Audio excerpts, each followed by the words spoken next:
Hello. Bon, c'est reparti sur le Sandmaster.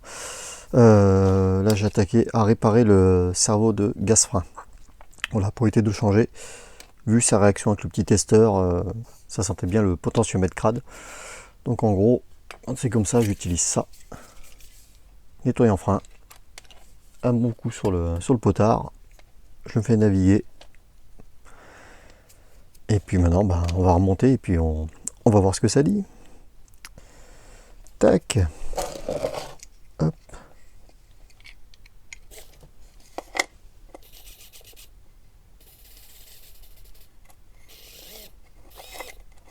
Voilà, il a plus la tremblote. Une bonne chose de faite. Ah oui, au passage, les triangles arrière étaient bien à l'envers la dernière fois. Là, maintenant, ils sont dans le bon sens. Ça paraît pas trop logique à voir comme ça, mais pourtant, c'est comme ça. Le moteur sera carburotatif, donc on va tirer dans l'axe. Donc lui, il va venir là. Les amortisseurs. Alors là, ça va être quelque chose, je sens. Allez, on va dire qu'on a deux longueurs différentes. Alors ce qui était bizarre, c'est que c'était les plus longs qui étaient montés devant. Ouais, 4-2, on voit des trucs des fois un peu étranges. Allez, on va démonter ça. Là, je crois qu'il va y avoir des surprises. Bon, après, la genre de petite bague, c'est pour limiter le débattement, pour éviter que ça vienne talonner. Bon.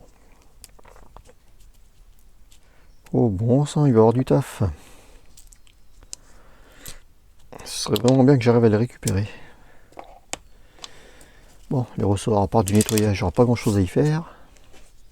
Allez, voyons voir l'intérieur. Il y a la membrane. Et niveau huile, il n'y a rien. C'est vraiment pas beau.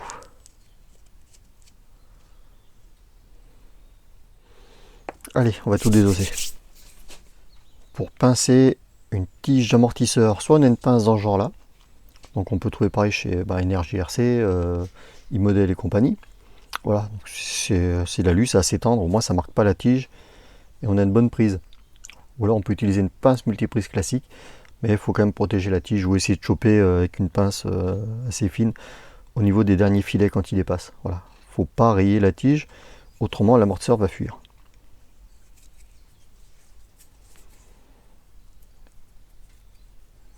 Il faudra que je fasse un sujet sur les amortisseurs, ce sera pas mal. Donc là normalement on est une entretoise, après dessous on doit avoir un joint torique. Ce qui m'embête c'est de ne pas pouvoir sortir l'entretoise comme je veux.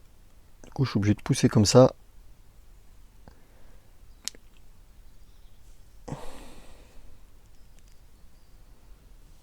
Hop. Et des fois ça abîme le joint torique. Mais bon là de toute façon sur ce genre de piston il n'y a pas de clip ou d'écrou au-dessus.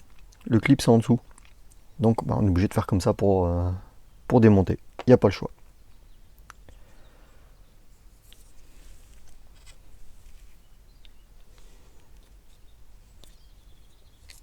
Hop, l'entretoise.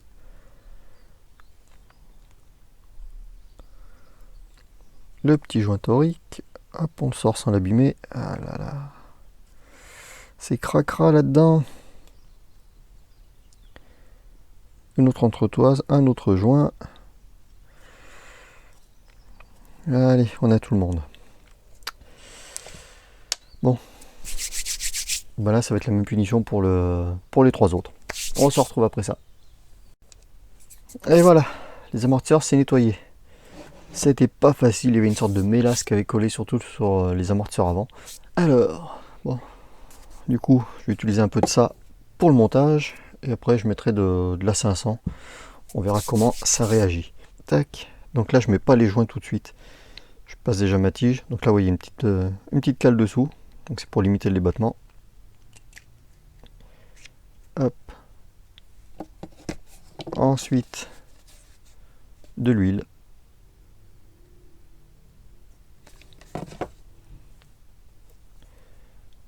Un premier torique. Donc l'huile, c'est pour pas que le torique accroche trop. Vraiment, il faut que ça glisse. Allez.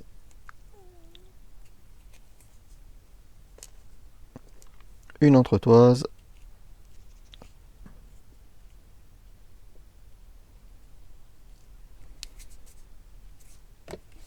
On remet une petite goutte d'huile. Hop, un autre torique. Encore une entretoise. On pousse tout ça au fond. Et le fait de mettre tout en place après avoir passé la tige, et ben en fait ça comprime beaucoup moins les joints. Si on met déjà tout en place, qu'on serre, les joints sont un peu écrasés. Du coup l'intérieur ça le gonfle un peu. Et il y a plus de chances de tout abîmer avec le filetage. Voilà. On peut encore mettre une petite goutte d'huile, ça racle un peu. Après c'est la tige sur le ciment plastique là, de fermeture. C'est super pratique, mais voilà, bon, ça a un petit peu des inconvénients aussi. Voilà pour un. Allez, plus qu'à faire les autres.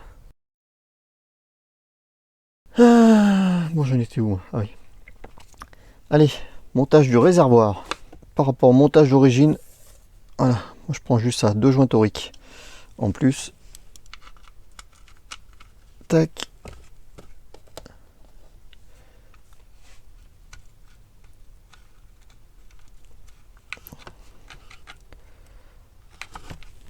Voilà, ça permettra d'avoir un montage de réservoir souple.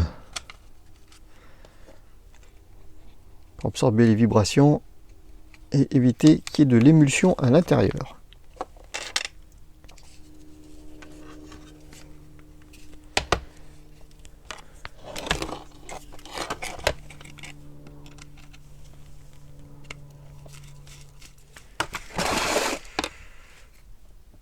Et voilà, un montage de réservoir souple.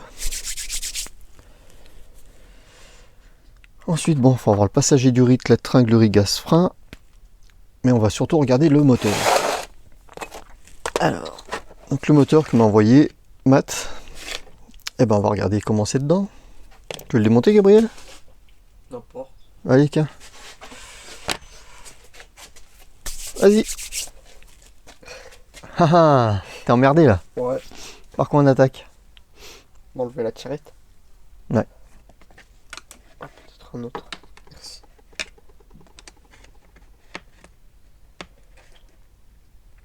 Bon, voilà. Le moteur est révisé, il est remonté. Bon, c'est Gabriel qui l'a fait. Bon, malheureusement obligé de couper. Il a fallu le ramener chez sa maman. Et voilà, le moteur est prêt. Il a de la compression. Bon, ce qu'il va faire dessus, en gros, c'est un petit nettoyage et les roulements intérieurs étaient grippés.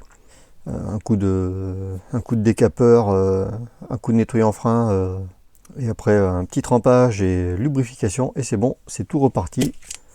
Le moteur est nickel. Bon, après avoir tourné le souci dans tous les sens, et ben, je vais être obligé de mettre celui-ci. Voilà, en fait avec ce moteur, il y a une petite bague en plus qui fait que tout est un peu trop loin. Du coup, je peux pas assez l'avancer. Voilà, la couronne vient tout de suite taper sur la cloche. Dans ce sens-là, hein, pas au niveau de l'entredent. J'aurais pu modifier au niveau du plateau d'hélice. Du coup, le moteur, j'aurais pu l'avancer un peu plus, mais déjà, juste comme ça, j'ai l'échappement qui venait taper dans le boîtier de transmission. Du coup, ce moteur, maintenant, il est révisé, il est prêt à repartir. C'est pas grave. J'ai monté les périphériques sur celui-ci, donc l'embrayage, l'échappement. Et là, il y a tout qui passe pile poil. Voilà. Quand je vais mettre les vis en place, l'échappement va arriver au ras du boîtier de transmission, mais ça touchera pas. Et là, je pourrais régler mon entredent. Voilà, allez, mettre ça en place. Du coup, pour s'occuper de la tringlerie.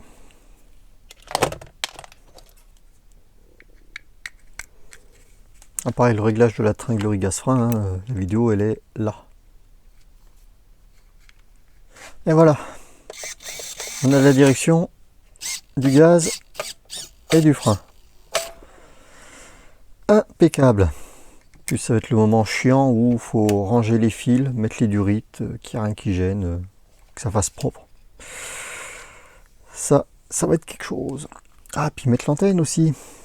Alors, l'antenne, un petit trou. Ça, pareil, l'antenne, j'explique sur une vidéo pourquoi je fais un petit trou et je mets une vis. Ça, donc c'est une combine de Jean-Christophe, hein, celui qui m'a appris ça. Et ça évite bien des soucis. Alors maintenant en 2 Go 4, forcément les antennes c'est plus des cannes à pêche qui dépassent de la voiture, hein. Bien souvent ça reste même dans le boîtier radio. Mais voilà, quand on a encore une radio à l'ancienne à quartz avec une grande antenne, on fait un petit trou, on met une vis pour bloquer le tube. Et voilà, le moteur est en place, les durites, la tringlerie, les fils. Ouh, ça arrive à la fin. Bon, du coup il n'y aura plus qu'à mettre la radio en route, brancher là, amorcer le bazar et démarrer. Avant le démarrage, histoire de terminer cet épisode, on va quand même y remettre les roues. Hop, la carrosserie d'époque. Alors par contre, j'ai pas l'aileron, mais j'ai trouvé ça. C'est pas l'aileron d'origine, mais ça fera la blague. Et voilà, elle est finie. Il n'y aura plus qu'à la démarrer et à régler tout ça. Voilà. Bon allez, prochain épisode, le démarrage, le réglage et l'essai. A plus.